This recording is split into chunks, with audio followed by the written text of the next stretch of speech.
Good morning friends, I welcome you to my YouTube channel. और YouTube के इस platform पर मैं आपके साथ आने वाले कुछ दिनों में इंग्लिश ग्रामर के कुछ टॉपिक्स और उसके बाद इंग्लिश लिटरेचर के कुछ टॉपिक्स को लेकर चर्चा करूंगा। और आज की जो क्लास है उसमें हम इंग्लिश ग्रामर से स्टार्ट करेंगे। और उससे पहले मैं आपको एक चीज़ बता दूं, यहाँ जो हम टॉपिक्स करेंगे चाहे वो ग्रामर के करते हैं, स्पेशली ग्रामर के बारे में बात कर रहा हूँ, उन टॉपिक्स को हम बिल्कुल बेसिक से शुरू करके उसको एडवांस लेवल तक करने का प्रयास करेंगे। आज की जो हमारी ये पहली क्लास है इसमें हम सबसे पहले इंग्लिश लैंग्वेज के ओरिजिन के बारे में और इंग्लिश लैंग्वेज के अंदर जो हम इसकी यूनिट्स ऑफ लैंग्वेज समझते हैं या फिर जिसको अपन रैंक स्केल कहते हैं या फिर दूसरे शब्दों में उसको हम हायरार्की ऑफ लिंग्विस्टिक यूनिट्स के नाम से जानते हैं, उसके बारे में चर्चा करेंगे। तो सबसे पहले मैं आज के टॉपिक को आपके सामने लिख लेता हूं और उसके बाद अपन आज की क्लास स्टार्ट करते हैं। तो आज का जो टॉपिक है जो मैंने आपको बताया अभी, रैंक स्केल या फिर जिसको अगर मैं दूसरे शब्दों में कहूं तो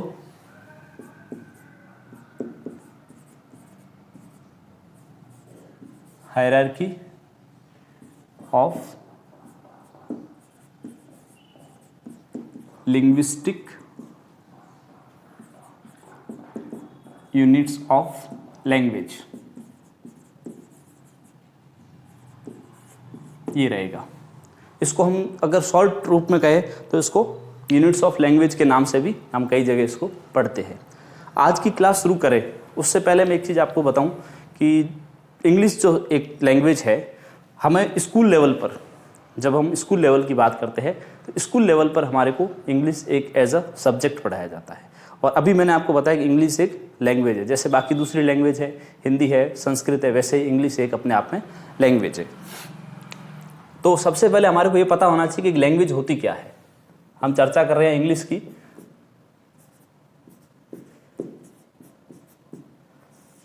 अगर मैं इंग्लिश की बात करूं, जैसा कि मैंने अभी आपको बताया है इंग्लिश एक लैंग्वेज है, तो सबसे पहले हमारे मन में सवाल ये आना चाहिए कि एक लैंग्वेज की ज़रूरत क्यों पड़ती है, एक लैंग्वेज होती क्या है, इसकी डेफिनेशन को हम किस तरीके से कहेंगे। तो यहाँ मैंने आपको बताया इंग्लिश एक लैंग्वेज है। तो सबसे पहला जो प्रश्न है जो कि हमारे माइंड में आना चाहिए वो यही है कि एक लैंग्वेज होती क्या है और उस लैंग्वेज की हमारे को ज़रूरत क्यों पड़ती है। बात करूँ मैं यदि लैंग्वेज की, तो उससे पहले मैं एक चीज़ आपको बताऊं लैंग्वेज के बारे में। जैसे कि मेरे माइंड में जो थॉट्स है, जो आइडियाज़ है, वो अगर मैं आपके सामने एक्सप्रेस करना चाहता हूं तो उसके लिए मेरे पास कुछ सेलेक्टेड वेज है, कुछ तरीके हैं, उनका मैं यूज़ करूंगा। जैसे कि पहला तरीका है थ्रू जेस्चर्स, मतलब हाव भाव या इशारों में। यदि मुझे आपसे कोई पेन लेना हो तो मैं पेन का इशारा करूँगा, यदि मुझे आपसे पानी पीना हो तो मैं पानी का इशारा करूँगा। और दूसरा जो तरीका है वो होता है ओरल, या फिर जिसको अपन स्पीच कहते हैं, बोलकर मैं आपसे कहता हूं कि एक पेन दीजिए और आप मुझे पेन देते हैं, ये होता है सेकंड वे। एंड जो थर्ड वे होता है वो होता है रिटन फॉर्म में, या जिसको अपन राइटिंग फॉर्म कहते हैं, जिसमें मैं आपके सामने लिखता हूं और आप उस चीज़ को पढ़ते हैं। पढ़ने के बाद आप मेरे उस थॉट को और मेरे उस विचार को समझते हैं और आप अपना वापस उसका रिप्लाई करते हैं। तो ये जो लैंग्वेज है, इस लैंग्वेज में मैंने आपको बताया कि हम हमारे थॉट्स को, आइडियाज़ को या फिर हमारे जो भी विचार होते हैं उनको एक्सप्रेस करने के लिए जनरली हम 3 तरीकों का यूज़ करते हैं। जिसमें जो पहला तरीका है जेस्चर्स वाला, उसको एक बार के लिए अपन छोड़ दें तो बाकी जो 2 तरीके बचते हैं, एक स्पीच एंड सेकंड राइटिंग, 2 तरीके जो होते हैं ये लैंग्वेज में जनरली यूज़ होते हैं। कोई भी भाषा की यदि मैं बात करूँ, हर भाषा के अपने पास 2 एस्पेक्ट या उसकी 2 फॉर्म सामने आती है। एक होती है स्पीच फॉर्म या फिर स्पोकन फॉर्म, और जो सेकंड होती है वो होती है रिटन फॉर्म या फिर राइटिंग फॉर्म। तो पहले हम लैंग्वेज की डेफिनेशन की चर्चा करेंगे। यदि मैं बात करूं लैंग्वेज की डेफिनेशन के बारे में, अगर एक लाइन में इसकी डेफिनेशन को समझना पड़े तो इसकी जो डेफिनेशन है वो मैं आपके सामने लिख लेता हूं एक सेंटेंस में। लैंग्वेज क्या होती है? लैंग्वेज इज एन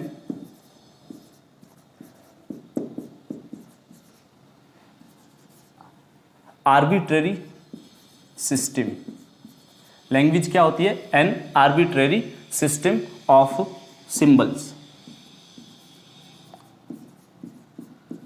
ये एक आर्बिट्रेरी सिस्टम होता है सिंबल्स का, जो कि यूज किसके द्वारा किए जाते हैं? यूज्ड बाय अ कम्युनिटी एक विशेष कम्युनिटी के द्वारा इनको यूज किया जाता है, यूज्ड बाय अ। अब ये कम्युनिटी इनको यूज क्यों करती है? To communicate, to communicate with each other. ये मैंने एक शॉर्ट फॉर्म में आपके सामने लैंग्वेज की एक डेफिनेशन को एक सेंटेंस में लिखने का प्रयास किया है। Language is an arbitrary system. Language जो है, लैंग्वेज इसको अपन, इसका जो प्रोनाउंसिएशन होता है वो लैंग्वेज होता है। जनरली अपन इसको लैंग्वेज प्रोनाउंस करते हैं, जो कि करेक्ट नहीं है, इसको लैंग्वेज प्रोनाउंस किया जाता है। Language is an arbitrary system.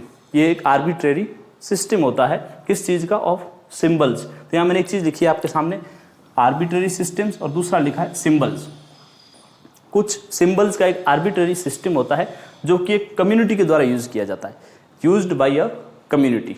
और वो कम्युनिटी के द्वारा यूज क्यों किया जाता है? To communicate with each other, एक दूसरे से कम्युनिकेशन करने के लिए किया जाता है। और इससे पहले जस्ट मैंने आपको डेफिनेशन से जस्ट पहले मैंने आपको बताया था कि कोई भी जो लैंग्वेज होती है, सबसे पहले हम ये समझते हैं कि उस लैंग्वेज में उसकी दोनों फॉर्म अवेलेबल है या नहीं। दोनों फॉर्म कौन सी? स्पीच फॉर्म और राइटिंग फॉर्म। क्योंकि वर्ल्ड के अंदर ऐसी कई लैंग्वेजेज है, वर्ल्ड के अंदर ऐसी कई लैंग्वेजेज है जिनकी दोनों फॉर्म अवेलेबल नहीं है। सिर्फ स्पीच फॉर्म अवेलेबल है, उनकी राइटिंग फॉर्म अवेलेबल नहीं है। तो यहाँ अपन इंग्लिश के पॉइंट ऑफ व्यू से बात कर रहे हैं। सबसे पहले मैं आपको ये लिखवा दूं, यहाँ लैंग्वेज की टू फॉर्म या फिर उसके दो एस्पेक्ट्स अपने सामने आते हैं, फॉर्म्स या फिर एस्पेक्ट्स। दो एस्पेक्ट्स कौन कौन से? सबसे पहला जो एस्पेक्ट है वो होता है स्पीच या फिर स्पोकन। एक तो था स्पोकन या फिर इसी को अपन कहते हैं speech form, and second one होता है रिटन या फिर राइटिंग, लिखित रूप और मौखिक रूप। अब संसार के अंदर जितनी भी लैंग्वेजेज है, हर लैंग्वेज का ये एस्पेक्ट तो देखने को मिलता है, स्पीच वाला तो देखने को मिलता है, लेकिन ये जरूरी नहीं है कि जितनी लैंग्वेजेज संसार में है उन सारी लैंग्वेजेज का राइटिंग फॉर्म भी अपने को मिले। ये जरूरी नहीं है, क्योंकि कुछ लैंग्वेजेज ऐसी है जो कि सिर्फ स्पीच फॉर्म में अवेलेबल है, उनको सिर्फ बोला जाता है, उनकी लिखने के लिए कोई स्क्रिप्ट अवेलेबल नहीं है, उनके अंदर कोई अल्फ़ाबेट वाला सिस्टम नहीं है, इसलिए उनका सिर्फ एक ही एस्पेक्ट हमने देखा है और वही हमारे को देखने को मिलता है।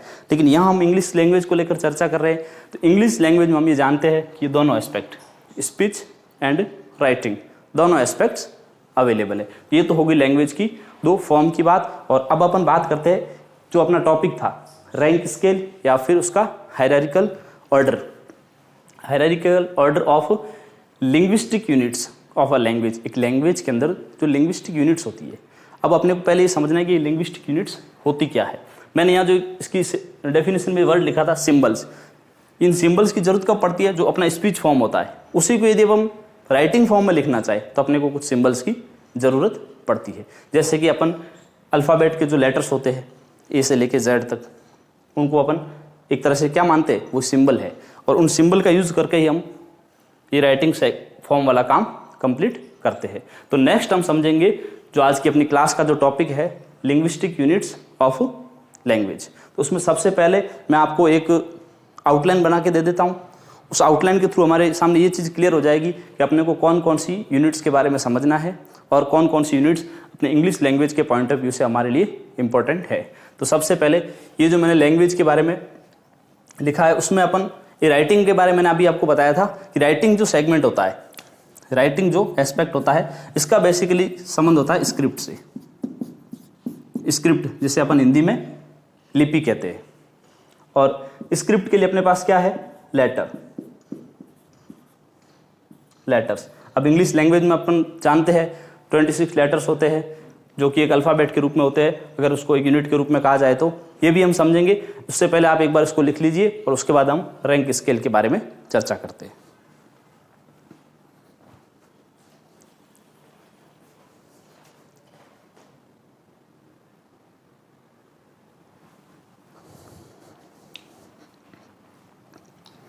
अब ये जो लिखा हुआ है उसको मैं एक बार हटा देता हूं एक बार के लिए।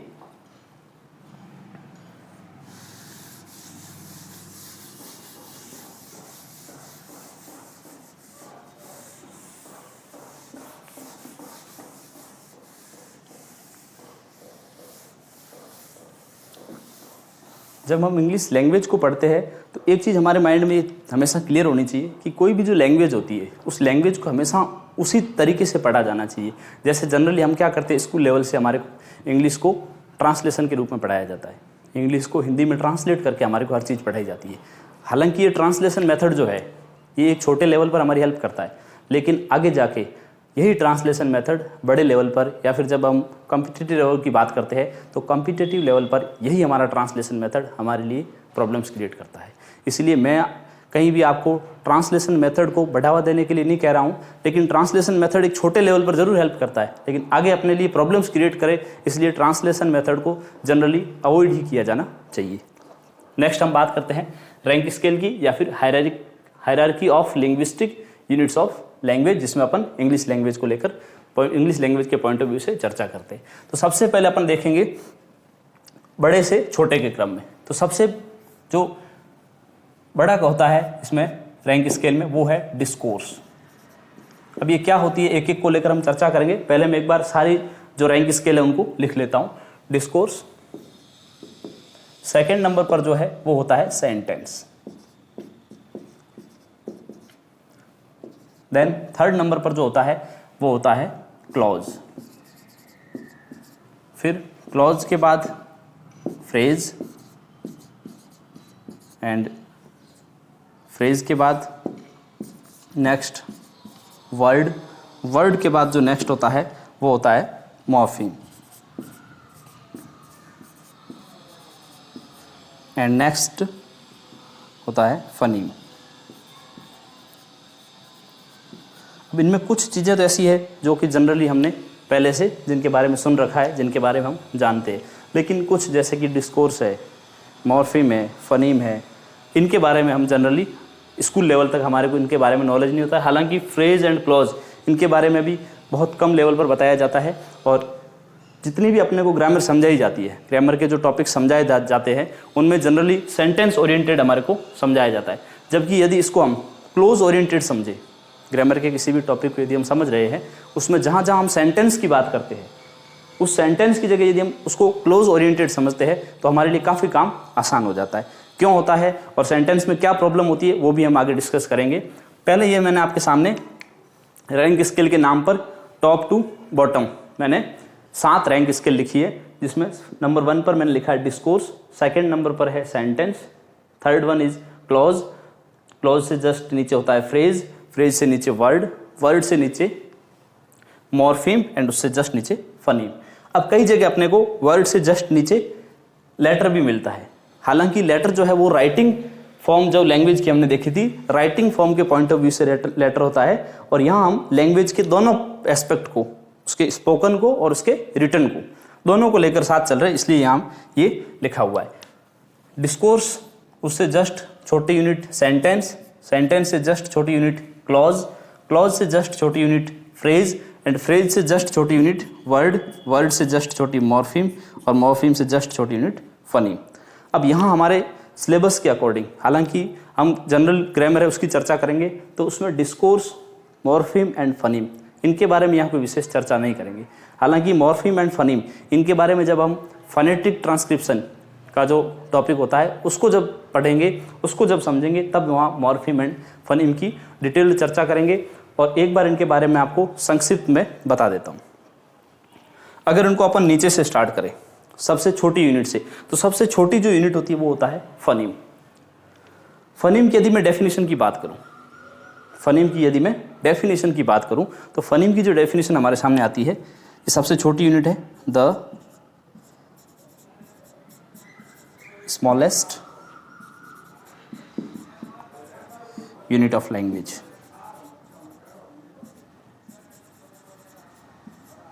लैंग्वेज की सबसे छोटी जो यूनिट होती है, ये हालांकि स्पोकन के पॉइंट ऑफ व्यू से है, उसको हम फनीम कहते हैं। फनीम से जस्ट जो नेक्स्ट बड़ी यूनिट है मॉर्फीम। अब मॉर्फीम की यदि मैं डेफिनेशन लिखूँ एक सेंटेंस में, तो इसमें क्या होगा, सिर्फ थोड़ा सा ही चेंज करना है, द स्मॉलेस्ट मीनिंगफुल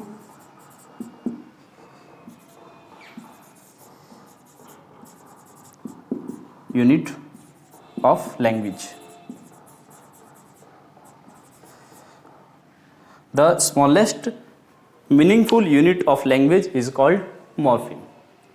इनके बारे में मैंने अभी आपको बताया है, हम इनके बारे में डिटेल्ड चर्चा जब अपन फोनेटिक का टॉपिक करेंगे उस समय करेंगे। हालांकि ये जो इंग्लिश लैंग्वेज के अंदर अपन जो साउंड सिस्टम समझते हैं, ये फनीम उन्हीं साउंड सिस्टम पे बेस्ड है। जैसे कि अपन जानते हैं कि इंग्लिश लैंग्वेज के अंदर साउंड कितने होते हैं, साउंड अलग होते हैं, लेटर्स अलग होते हैं। इनके बारे में आपको यहाँ मैं संक्षिप्त में एक बार बता देता हूँ कि जो अपनी इंग्लिश लैंग्वेज है, इंग्लिश लैंग्वेज के अंदर एक अल्फ़ाबेट है।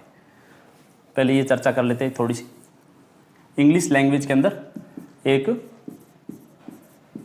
अल्फ़ाबेट, एक चीज़ ध्यान रखिए, अल्फ़ाबेट होता है, अल्फ़ाबेट्स नहीं होता है। जनरली कई जगह हम सुनते हैं कि इंग्लिश लैंग्वेज के अंदर किसी से पूछा जाता है अल्फ़ाबेट्स कितने, और वो आंसर दे देता है कि इंग्लिश लैंग्वेज में 26 अल्फ़ाबेट्स है। 26 अल्फ़ाबेट्स नहीं होता, अल्फ़ाबेट एक ही है, अल्फ़ाबेट्स कहना गलत है।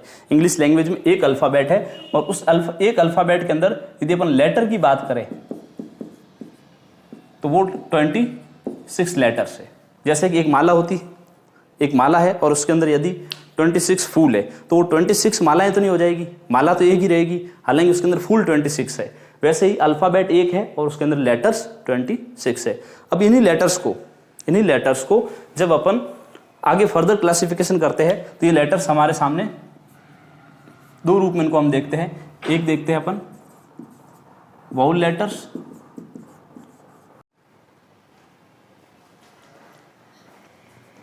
हाँ, तो ये अल्फ़ाबेट में जो 26 लेटर्स है उनको अपन ने दो पार्ट में क्लासिफाई किया, vowel letters and consonant letters.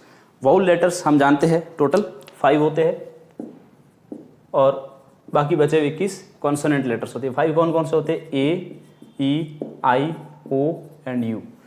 A, E, I, O and U, ये 5 वाउल लेटर्स होते हैं। एंड बाकी जो बचे हुए 20 से लेके जेड तक, ये टोटल 21 कॉन्सोनेंट लेटर्स होते हैं। अच्छा, यहाँ जो एक जेड है इसके प्रोनाउंसिएशन को लेकर भी हमारे सामने दो वेरिएशन आते हैं। इसको कई जगह अपन देखते हैं इसको जेड प्रोनाउंस किया जाता है और कई जगह इसको जी प्रोनाउंस किया जाता है। इसके अंदर जो बेसिक डिफरेंस है जेड एंड जी वाला, इसको कई जगह जेड प्रोनाउंसिएशन मिलता है इसका, कई जगह इसका जी मिलता है। ये जो डिफरेंस है ये अमेरिकन एंड ब्रिटिश इंग्लिश का है। जो इसका जेड वाला प्रोनाउंसिएशन है वो ब्रिटिश इंग्लिश में है और जो इसका जी वाला प्रोनाउंसिएशन है वो अमेरिकन इंग्लिश में है। जैसे कि हम सुनते हैं जी न्यूज़ जो है वो जेड का जो जी प्रोनाउंसिएशन है वो अमेरिकन इंग्लिश में है। तो ये हमने लेटर्स के बारे में एक छोटी सी संक्षिप्त सी जानकारी लिखी। वाउल लेटर्स और कॉन्सोनेंट लेटर्स दो पार्ट में इनको डिवाइड करते हैं। वाउल लेटर्स 5 है, ए, E, I, O, you and इनके अलावा जो बाकी बचे हुए जो 21 है वो सारे कॉन्सोनेंट लेटर्स है। अच्छा, ये तो होगी लेटर्स की बात, लेकिन इन्हीं को अगर वाउल लेटर और वाउल कॉन्सोनेंट लेटर इनको यदि साउंड के बेस पे अपन इनका क्लासिफिकेशन करते हैं, साउंड बेस पे, तब ये थोड़ा सा चेंज हो जाता है। Vowel sound and next consonant sound. वहां वाउल लेटर्स हमारे पास 5 थे, लेकिन यहाँ वाउल साउंड की जब बात करेंगे तो वाउल साउंड अपने पास 20 होंगे एंड कॉन्सोनेंट साउंड टोटल 24 होंगे। अब ये कौन कौन से होते हैं ये फोनेटिक वाले टॉपिक में इनको डिटेल से डिस्कस करेंगे, लेकिन यहाँ मैंने सिर्फ एक संक्षिप्त जानकारी दी है। वाउल साउंड 20 होते हैं और वाउल लेटर्स 5 होते हैं, जबकि कॉन्सोनेंट साउंड 24 होते हैं एंड कॉन्सोनेंट लेटर्स 21 होते हैं। ये अपन ने एक छोटी सी जानकारी अल्फ़ाबेट के बारे में और उसके जो 26 लेटर्स होते हैं उनके बारे में ली। अब जो अपना मेन जो टॉपिक था रैंक स्केल वाला, उसी को आगे कंटिन्यू करते हैं। एक बार इसको आप उतारना चाहे तो इसको उतार लीजिए, फिर अपन नेक्स्ट कंटिन्यू करते हैं।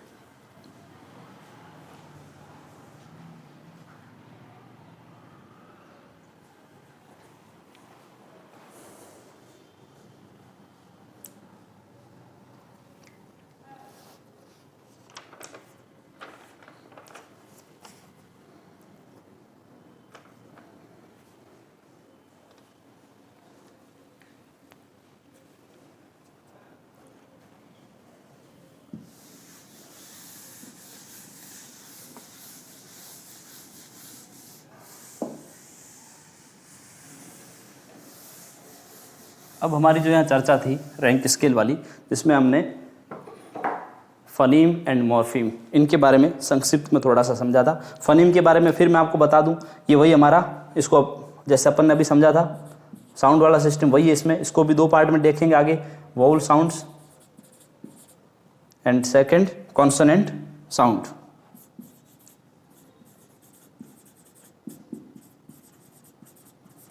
अब जो ये मॉर्फीम है, जो फनीम से जस्ट बड़ी यूनिट जो है मॉर्फीम, इसको भी अपन देखते हैं, ये भी फिर इसका भी फर्दर क्लासिफिकेशन जब अपन देखते हैं तो इसको भी फर्दर दो पार्ट में क्लासिफाई किया जाता है, free morpheme and bound morpheme. एक होता है free morpheme and next one is bound morpheme. ये सिर्फ मैं आपको अभी संक्षिप्त जानकारी दे रहा हूँ इसके बारे में, डिटेल्ड स्टडीज की फर्दर क्लासेस में करेंगे। Free morpheme, bound morpheme. फिर जब अपन बाउंड मॉर्फीम को भी आगे जाके क्लासिफाई करते हैं तो उसमें भी डेरिवेशनल एंड इन्फ्लेक्शनल, ये जाके आगे इसका क्लासिफिकेशन होता है। तो यहाँ सिर्फ अपन फनीम एंड मॉर्फीम, इनके बारे में जो अपने को एक जनरल जानकारी जो आवश्यक थी वो मैंने आपको दे दी है। नेक्स्ट हम फिर अब वर्ड के बारे में बात करते हैं। वर्ड है, वर्ड को भी जब हम, अगर वर्ड की मैं डेफिनेशन की बात करता हूँ तो यहाँ वर्ड की डेफिनेशन में ये लिख सकता हूँ, ग्रुप ऑफ लेटर्स, ये एक लेटर्स का ग्रुप होता है दैट हैज़ अ मीनिंग, जिसका कोई अर्थ भी निकलना चाहिए। Group of letters that has a meaning, या फिर मैं ऐसे कहूँ मीनिंगफुल यूनिट ऑफ लेटर्स, दोनों चीज़ एक ही है। यदि वर्ड की मैं डेफिनेशन की बात करता हूँ, ग्रुप ऑफ लेटर्स, लेटर्स का group that has a meaning, जिसका एक कोई अर्थ निकलना चाहिए। मीनिंगफुल है देन वो वर्ड होगा, यदि वो मीनिंगलेस है तो फिर उसको वर्ड नहीं कह सकते। एक उदाहरण से समझते हैं, जैसे मैं आपके सामने लिखता हूँ CAT, CANT, इसके अंदर 3 लेटर्स है, 1 2 3, 3 लेटर्स का एक ग्रुप है। तो इसकी जो फर्स्ट कंडीशन है ग्रुप ऑफ लेटर्स वाली, ये कंप्लीट हो रही है। सेकंड है कि वो क्या होना चाहिए, मीनिंगफुल होना चाहिए।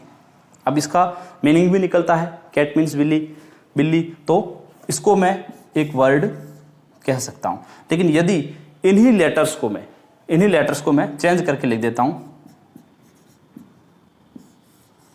इसमें हम देखते हैं तो जो हमारी फर्स्ट कंडीशन है ग्रुप ऑफ लेटर्स, वो तो पूरी हो रही है, ग्रुप ऑफ लेटर्स तो है, लेकिन जो सेकंड कंडीशन है क्या ये मीनिंगफुल है, तो ये मीनिंगफुल नहीं है, इसीलिए इसको वर्ड नहीं कह सकते।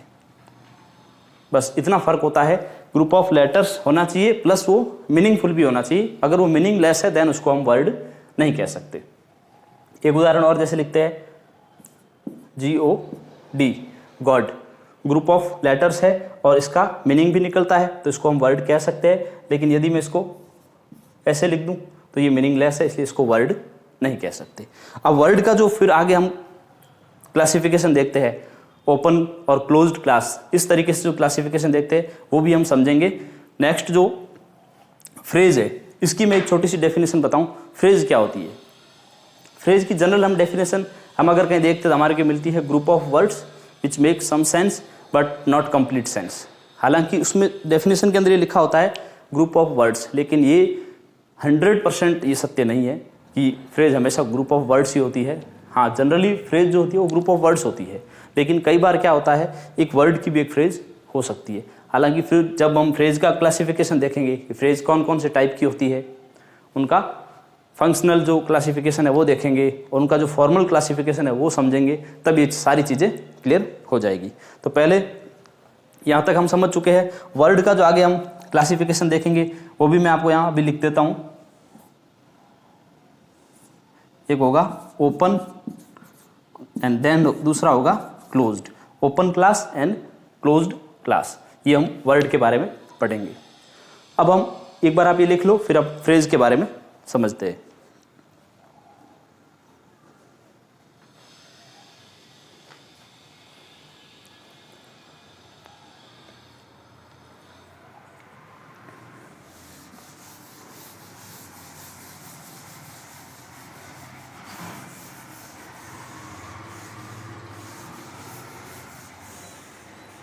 अब जो फ्रेज है, फ्रेज की यदि मैं डेफिनेशन की बात करूं तो जनरल जो डेफिनेशन हमारे को मिलती है वो मैं लिख रहा हूं, ग्रुप ऑफ वर्ड्स। लेकिन ये जो ग्रुप ऑफ वर्ड्स जो वाली है, ये 100% इसको सही नहीं कहा जा सकता, 99% ये सच होती है, लेकिन हर जगह जरूरी नहीं है कि group of words he phrase हो। और यहाँ फ्रेज के बारे में मैं सिर्फ आपको एक संक्षिप्त ही जानकारी दूंगा अभी, फ्रेज के टाइप्स कौन कौन से होते हैं, फिर हम एक एक टाइप को आगे पूरा डिटेल्ड में स्टडी नेक्स्ट क्लासेज में करेंगे। फ्रेज का जो ओपन क्लासिफिकेशन देखते हैं, फ्रेज जिसको हिंदी में यदि हम देखें तो इसका हिंदी जो ट्रांसलेशन होता है वो होता है वाक्यांश, किसी वाक्य का अंश। इसका जो क्लासिफिकेशन किया जाता है, जनरली हम फ्रेज के बारे में ये सुनते हैं नाउन फ्रेज, या नाउन फ्रेज को मैं शॉर्ट फॉर्म में एनपी लिख रहा हूँ। एक नाउन फ्रेज सुनते हैं। सेकंड जो अपन सुनते हैं verb phrase, verb VP means verb phrase. Third जो हम देखते हैं adjective phrase, ADJP means adjective phrase. Fourth adverb phrase and fifth prepositional phrase, जिसको मैं पीपी लिख रहा हूं, prepositional phrase. And sixth one is genitive phrase, GP, genitive phrase. हालांकि इसका एक फंक्शनल क्लासिफिकेशन जब अपन देखते हैं सेंटेंस के अंदर, जब इसको क्लॉज के अंदर एनालिसिस करते हैं, तब इस फ्रेज का एक दूसरा क्लासिफिकेशन निकल कर आता है, जिसमें मेन फ्रेज और सबऑर्डिनेट फ्रेज उसके रूप में होता है। हालांकि पहले इनके बारे में हम समझेंगे, नाउन फ्रेज क्या होता है, वीपी वर्ब फ्रेज क्या होता है, एडजेक्टिव फ्रेज क्या होता है, एडवर्ब फ्रेज क्या होता है, प्रेपोजिशनल फ्रेज क्या होता है एंड जेनेटिव फ्रेज क्या होता है, इनके बारे में हम समझेंगे। ये सिर्फ मैंने आपको संक्षिप्त में यहाँ समझाया है। ये तो हो गया फ्रेज का क्लासिफिकेशन। अब अगला जो है वो है क्लॉज के बारे में। क्लॉज जिसे जनरली हिंदी में हम उपवाक्य के नाम से जानते हैं। मैं फिर कह रहा हूं, मैं कोई ट्रांसलेशन को बढ़ावा नहीं दे रहा हूं, सिर्फ समझाने के उद्देश्य से कह रहा हूं।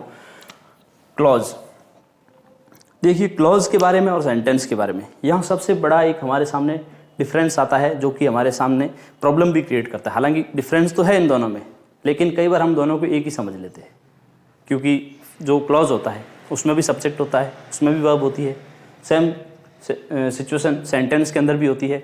और ये प्रॉब्लम सेंटेंस को क्लॉज समझ लेना, क्लॉज को सेंटेंस समझ लेना, ये आगे जाके हमारे को जब हम इसको एनालिसिस लेवल पर देखते हैं, स्पोका एंड एमएचएम के पॉइंट ऑफ व्यू से देखेंगे, तो ये थोड़ी सी प्रॉब्लम क्रिएट करता है। पहले हम क्लॉज के बारे में इसका क्लासिफिकेशन समझते हैं कि क्लॉज को कितने पार्ट में क्लासीफाई किया जाता है। तो बेसिकली क्लॉज जो होता है उसको हम दो पार्ट में करते हैं। एक होता है मेन क्लॉज एंड जो दूसरा होता है वो होता है सबऑर्डिनेट क्लॉज।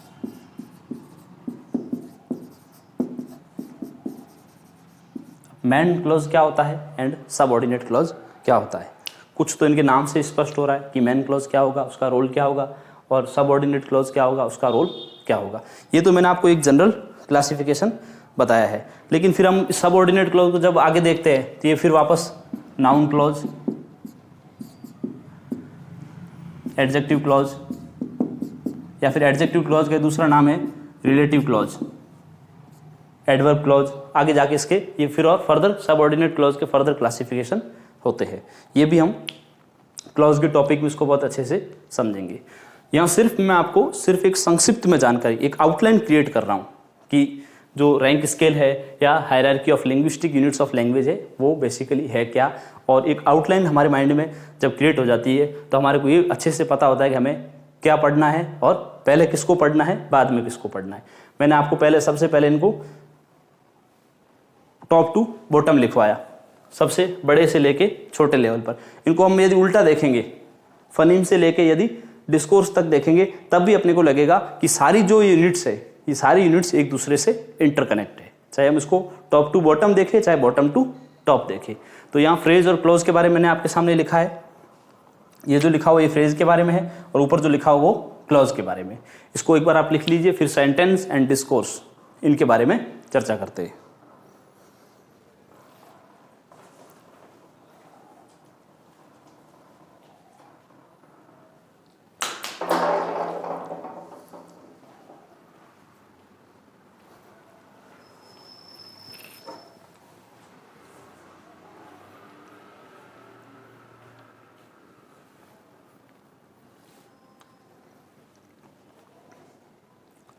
अब एक बार मैं इसको सबको साफ कर देता हूँ। फ्रेज एंड क्लॉज, इनके बारे में मैंने अभी आपको सिर्फ इनके जो नाम है उनसे आपको वाकिफ करवाया है, नाम से आपको सिर्फ रूबरू करवाया। आगे इनकी डिटेल्ड चर्चा नेक्स्ट क्लास में करेंगे, जैसे ये नाउन फ्रेज क्या है, नाउन क्लॉज क्या है, एडजेक्टिव फ्रेज क्या है, एडजेक्टिव क्लॉज क्या है, एक और जिसमें एडवर्बियल फ्रेज, एडवर्बियल क्लॉज।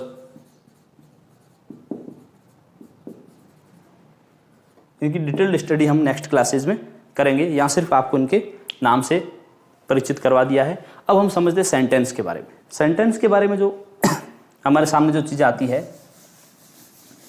यदि मैं बात करूँ सेंटेंस की, तो सेंटेंस के बारे में 2-3 चीज़ें हमारे सामने आती है।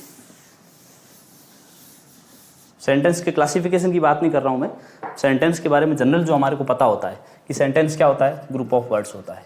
सबसे पहला तो ये हमारे सामने आता है कि वो क्या होना चाहिए, ग्रुप ऑफ वर्ड्स होना चाहिए, और वो भी कैसा होना चाहिए, दैट एज अ मीनिंग, जिसका कोई एक अर्थ निकलना चाहिए। सेंटेंस के बारे में जो जनरल हम जानते हैं वो। दूसरा, हम सेंटेंस के बारे में क्या जानते हैं, इसमें क्या होता है, it has subject and a verb. एक सेंटेंस के अंदर सब्जेक्ट होता है और एक वर्ब होता है। नेक्स्ट जो सेंटेंस के बारे में हमें पता होता है कि ये जो ग्रुप ऑफ वर्ड्स होता है, इनका जो अरेंजमेंट होता है, अरेंजमेंट ऑफ वर्ड्स, ये जो अरेंजमेंट ऑफ वर्ड्स होता है ये करेक्ट ऑर्डर में होना चाहिए। यदि ये arrangement of words correct order में ना होता है तो उसको एक एरर के नाम से जानते हैं, जिसको हम सिंटैक्स एरर कहते हैं। सिंटैक्स एरर कहा जाता है। अब ये क्या होता है और ये क्यों जरूरी है, अरेंजमेंट ऑफ वर्ड्स। जैसे कि मैंने आपके सामने एक सेंटेंस लिखा, Rohan plays football, Rohan plays football, ये एक सेंटेंस लिखा हुआ है जिसमें रोहन फुटबॉल खेलता है। ये अपन इसका जनरल सेंस इसका समझ रहे हैं। अब इसमें पहली जो चीज़ है ग्रुप ऑफ वर्ड्स, ये ग्रुप ऑफ वर्ड्स है, इसका एक मीनिंग भी निकल रहा है। नेक्स्ट जो लिखा हुआ है इसका एक सब्जेक्ट, तो इसके पास एक सब्जेक्ट भी है, वर्ब भी है। नेक्स्ट जो है अरेंजमेंट ऑफ वर्ड्स। अभी अरेंजमेंट ऑफ वर्ड्स का रोल क्या होता है, अगर मैं इसको ऐसे लिखता, रोहन फुटबॉल प्लेज, ये भी ग्रुप ऑफ वर्ड्स है, इसमें भी सब्जेक्ट एंड वर्ब है, लेकिन जो इसका अरेंजमेंट ऑफ वर्ड्स है वो करेक्ट ऑर्डर में ना होने की वजह से इसमें सिंटैक्स एरर पाया जाएगा और ये सेंटेंस ग्रामेटिकली इनकरेक्ट हो जाएगा। इसको ग्रामेटिकली हम करेक्ट सेंटेंस नहीं कह सकते, क्योंकि इसके अंदर ये दोनों कंडीशन तो पूरी हो रही है, ग्रुप ऑफ वर्ड्स भी है, मीनिंगफुल भी है, इसमें एक सब्जेक्ट भी है, एक वर्ब भी है, लेकिन जो अरेंजमेंट ऑफ वर्ड्स है वो इसमें प्रॉपर ऑर्डर में ना होने की वजह से ये सिंटैक्स एरर में है, सिंटैक्स एरर है इसमें, और इसको हम एक सेंटेंस नहीं कह सकते। अब इसका हिंदी जब अपन ट्रांसलेशन देखते हैं, रोहन फुटबॉल खेलता है, तो अपन रोहन फुटबॉल प्लेज, उसी तरीके से जैसे हिंदी में लिखा है वैसे ही अगर उसको ट्रांसलेट करते हैं तो वो हमारे लिए यहाँ रोल, उसका ये करेक्ट रोल नहीं होता है हिंदी टू इंग्लिश में, क्योंकि हिंदी में वर्ब और ऑब्जेक्ट की जो प्लेसमेंट होती है वो की वो प्लेसमेंट इंग्लिश में सेम नहीं होती है, इंग्लिश में जाकर प्लेसमेंट बदल जाती है। तो ये सेंटेंस के बारे में अपन जनरल जो चीज़ें मैंने 3 चीज़ें लिखी, ये जनरल चीज़ें अपन जानते हैं, लेकिन ये चीज़ें हमारे लिए तभी काम आती है जब एक सिंपल सेंटेंस होता है, क्योंकि सेंटेंस का जब अपन क्लासिफिकेशन करते हैं तो फिर सेंटेंस को 3 पार्ट में अपन क्लासीफाई करते हैं, simple sentence, compound sentence and complex sentence. तो जो सिंपल सेंटेंस होता है उसके अंदर तो ये चीज़ें अपने लिए काम किए, एक वर्ड, एक सब्जेक्ट होना, एक वर्ब होना, लेकिन जब कंपाउंड सेंटेंस के बारे में हम चर्चा करते हैं और जब हम कॉम्प्लेक्स सेंटेंस के बारे में चर्चा करते हैं तब हम इस चीज़ के बारे में, ये जो हमने लिखी है, इस चीज़ से हमारे को एकदम पूरा जो हमारा सही अर्थ निकलना चाहिए वो नहीं निकल पाता है और हम उस चीज़ में दुविधा में पड़ जाते हैं। तो ये सेंटेंस के बारे में जनरल मैंने एक जो चीज़ अपने बीच में जो चलती है वो मैंने लिखी है, इसको एक बार आप लिख लो, फिर अपन नेक्स्ट आगे कंटिन्यू करते हैं।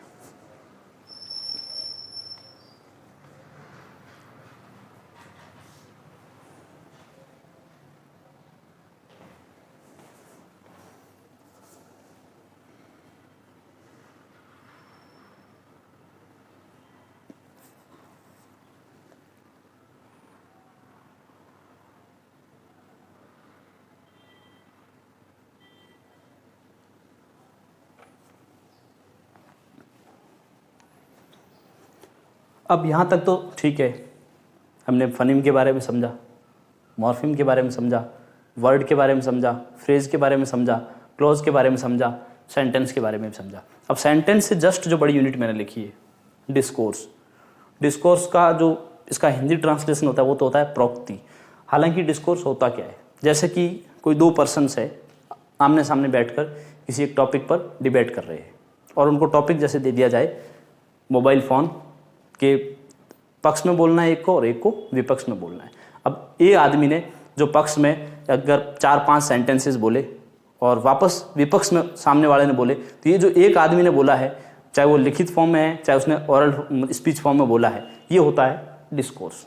जैसे अपन जनरली जिसको पैराग्राफ के रूप में समझते हैं, क्योंकि सेंटेंस से बड़ा होता है। हालांकि ये अपने लिए इतना ज़्यादा काम का नहीं है, अपने लिए काम के सेंटेंस, क्लॉज, फ्रेज, वर्ड और ये मॉर्फिम, फनीम, ये चीज़ें ही काम की है।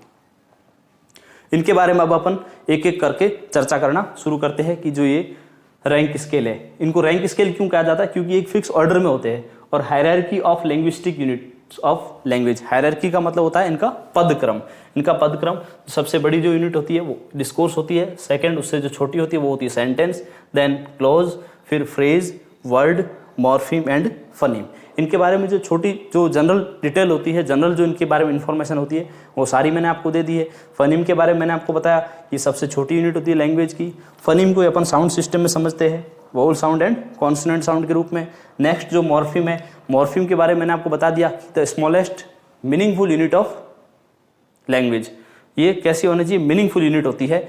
और इनको फिर आगे जाके हम free morpheme and bound morpheme इनके अंदर डिवाइड करते हैं। फिर बाउंड मॉर्फिम में फिर उसका फर्दर क्लासिफिकेशन होता है डेरिवेशनल एंड इन्फ्लेक्शनल, ये भी नेक्स्ट क्लास में चर्चा करेंगे। फिर वर्ड, वर्ड के बारे में हमने जो चर्चा की है, इसमें वर्ड में मैंने आपको जो जनरल डिटेल थी वर्ड के बारे में वो मैंने बताई। फिर वर्ड का जो क्लासिफिकेशन होता है वो open class and closed class, दो रूप में होता है। अब इसमें जो पार्ट्स ऑफ स्पीच है, जो पार्ट्स ऑफ स्पीच जो हमारे हैं वो हम इसके अंदर स्टडी किए जाते हैं। पार्ट्स ऑफ स्पीच को, पार्ट्स ऑफ स्पीच जो कि हम जैसा जानते हैं टोटल 8 होते हैं, noun, pronoun, verb, adverb, adjective, preposition, interjection, conjunction. ये जो 8 पार्ट्स ऑफ स्पीच होते हैं इनको हम वर्ड के अंदर इन्हीं का डिस्कस करते हैं, इन्हीं के बारे में हम एनालिसिस करते हैं। वर्ड से जो बड़ी यूनिट है फ्रेज, फ्रेज का भी मैंने आपके सामने जो क्लासिफिकेशन था वो मैंने आपको बताया। एक इसका फॉर्मल क्लासिफिकेशन होता है और एक इसका फंक्शनल क्लासिफिकेशन होता है। अब ये फॉर्मल क्लासिफिकेशन क्या है, फंक्शनल क्लासिफिकेशन क्या है, यहाँ मैंने सिर्फ संक्षिप्त रूप में लिखा था। जैसे कि फ्रेज के बारे में मैंने लिखा था noun phrase, verb phrase, adjective phrase, adverb phrase, prepositional phrase, generative phrase, ये इसका एक क्लासिफिकेशन है। नेक्स्ट जो इसका फंक्शनल क्लासिफिकेशन हम समझते हैं, इसमें main phrase and subordinate phrase ये होता है। इनके बारे में भी नेक्स्ट चर्चा करेंगे अगली क्लास में। फिर जो क्लॉज के बारे में हमने समझा, क्लॉज का जो क्लासिफिकेशन होता है man clause and subordinate clause के रूप में। अब सबऑर्डिनेट क्लॉज क्या होता है, सबऑर्डिनेट क्लॉज के बारे में हमने फर्दर देखा कि सबऑर्डिनेट क्लॉज को जैसे नाउन क्लॉज है, एडजेक्टिव क्लॉज है, या जिसको दूसरा नाम रिलेटिव क्लॉज के नाम से भी जानते हैं, या फिर एडवर्बियल क्लॉज है, इनके बारे में देखा। और सेंटेंस, सेंटेंस के बारे में जो जनरल चीज़ है वो मैंने बताई। सेंटेंस का जो क्लासिफिकेशन है वो भी मैं एक बार लिख लेता हूँ कि सेंटेंस को किन पार्ट में क्लासीफाई किया जाता है।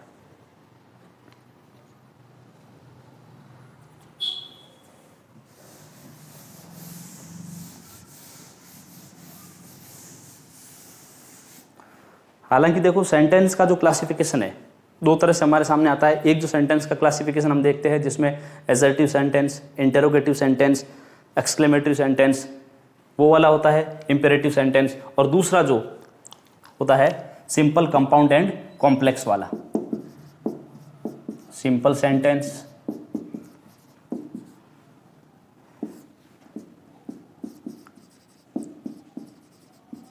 Compound sentence and complex sentence, इनके बारे में चर्चा करेंगे।